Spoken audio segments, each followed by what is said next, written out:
Bismillahirrahmanirrahim. Assalamualaikum warahmatullahi wabarakatuh.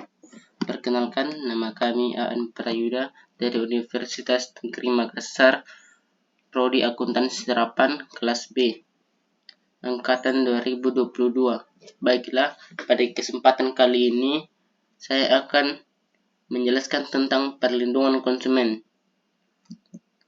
Adapun pembahasan pada kali ini, yang pertama, pengertian konsumen. Yang kedua, dasar hukum perlindungan konsumen. Ketiga, perlindungan konsumen.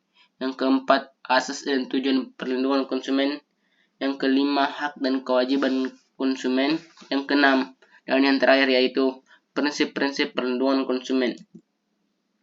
Adapun pengertian konsumen yaitu adalah setiap orang atau keluarga yang mendapatkan barang untuk dipakai dan tidak untuk diperdagangkan. Pengertian konsumen menurut Undang-Undang Nomor 8 Tahun 1999 tentang Hukum Perlindungan Konsumen dalam Pasal 1 Ayat 2, yakni konsumen adalah setiap orang pemakai barang dan jasa yang tersedia dalam masyarakat, baik bagi kepentingan diri sendiri, keluarga, orang lain, maupun makhluk hidup lain dan tidak untuk diperdagangkan. Adapun dasar hukum perlindungan konsumen yaitu yang pertama, Undang-Undang Dasar 1945 Pasal 5 Ayat 1, Pasal 21 Ayat 1, Pasal 27 dan Pasal 33. Yang kedua, Undang-Undang Nomor 8 Tahun 1999 tentang Perlindungan Konsumen atau Lembaran Negara Republik Indonesia tahun 1999 nomor 42, tambahan Lembaran Negara Republik Indonesia nomor 3821. Yang ketiga, Undang-Undang Nomor 5 Tahun 1999 tentang larangan praktik monopol dan persaingan usaha-usaha tidak sehat. Yang keempat, Undang-Undang Nomor 30 Tahun 1999 tentang arbitrase dan alternatif penyelesaian sengketa. Yang kelima, Peraturan Pemerintah Nomor 58 Tahun 2001 tentang pembinaan, pengawasan, dan penyelenggaraan perlindungan konsumen. Yang keenam, Surat Edaran Dirjen Perdagangan Dalam Negeri Nomor 235 DJPDN 7/2001 tentang penanganan pengaduan konsumen yang ditunjukkan kepada seluruh dinas Indakprop kabupaten dan kota. Yang terakhir yaitu Surat Edaran Direktur Jenderal Perdagangan Dalam Negeri Nomor 795 DJPND SE 12/2005 tentang pedoman pelayanan pengaduan konsumen. Adapun perlindungan konsumen yaitu perlindungan konsumen adalah konsekuensi dan bagian dari kemajuan teknologi industri. Kemajuan teknologi dan industri tersebut ternyata telah memperkuat perbedaan antara pola hidup masyarakat tradisional dan masyarakat modern.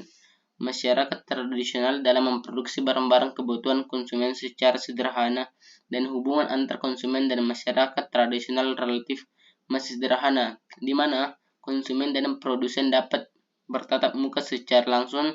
Adapun masyarakat modern memproduksi barang-barang kebutuhan konsumen secara massal sehingga menciptakan konsumen secara massal pula, atau mass consumer consumption.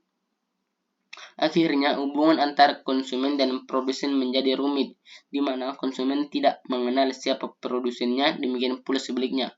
Bahkan produsen tersebut berada di negara lain.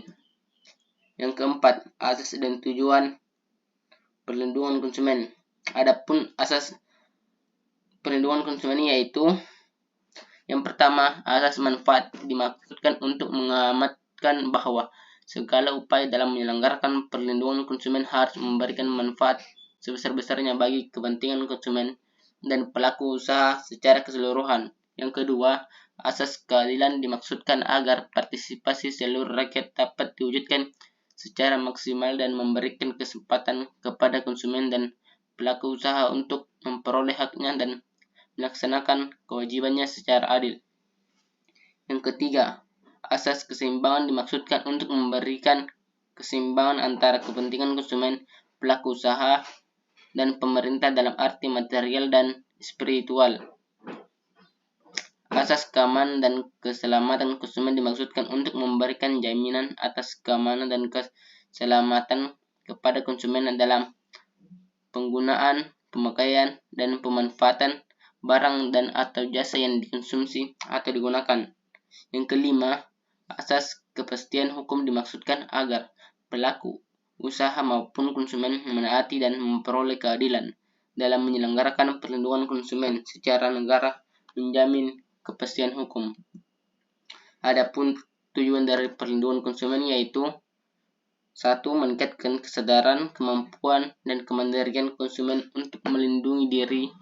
Yang kedua, mengangkat harkat dan martabat konsumen dengan cara menghindarkannya dari akses negatif pemakaian barang dan atau jasa. Yang ketiga, meningkatkan pemberdayaan konsumen dalam arti memilih, menentukan, dan menuntut hak-haknya sebagai konsumen. Yang keempat, menciptakan sistem perlindungan konsumen yang melindungi unsur kepastian hukum dan keterbukaan informasi serta akses untuk mendapatkan informasi. Yang kelima, menumbuhkan kesadaran pelaku usaha mengenai pentingnya perlindungan hukum bagi konsumen, sehingga tumbuh sikap yang jujur dan bertanggung jawab dalam berusaha. Yang keenam, meningkatkan kualitas barang dan atau jasa yang menjamin kelangsungan usaha, produksi barang dan atau jasa, kesehatan, kenyamanan, keamanan, dan keselamatan konsumen.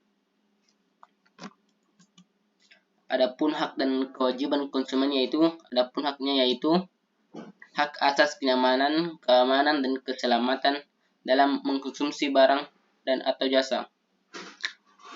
Hak untuk memilih barang dan atau jasa serta mendapatkan barang dan atau jasa tersebut sesuai dengan nilai tukar dan kondisi serta jaminannya dijanjikan. Yang ketiga, hak atas informasi yang benar, jelas, dan jujur mengenai kondisi dan jaminan barang dan atau jasa.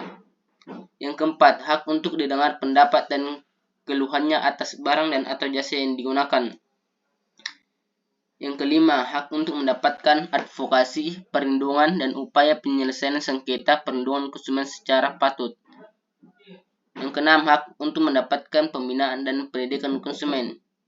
Hak untuk diperlakukan dan atau dilayani secara benar dan atau jujur serta tidak diskriminatif.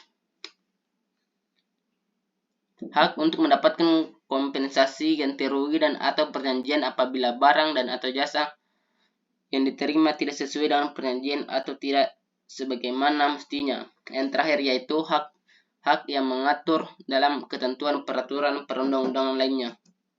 Kewajiban konsumen. Adapun kewajiban konsumen yaitu membaca atau mengikuti petunjuk informasi dan prosedur pemakaian dan pemanfaatannya barang dan atau jasa. Demikian dengan keamanan dan keselamatan. Kedua, dan dalam melakukan transaksi pembelian barang atau jasa. Yang ketiga, membayar sesuai dengan nilai tukar yang disepakati. Dan yang terakhir yaitu mengikuti upaya penyelesaian hukum sengketa perlindungan konsumen secara patut. Adapun pembahasannya yang terakhir yaitu prinsip-prinsip perlindungan konsumen. Adapun prinsip-prinsip perlindungan konsumen yaitu yang pertama, prinsip bertanggung jawab dan berdasarkan kelalaiannya. Yang kedua, prinsip tanggung jawab berdasarkan prestasi. Yang terakhir, prinsip tanggung jawab mutlak. Baiklah, itu yang saya sempat jelaskan dari perlindungan konsumen. Apabila ada kekurangan, mohon maaf. Dan saya akhiri. Wabillahi taufiq wal hidayah. Wassalamualaikum warahmatullahi wabarakatuh.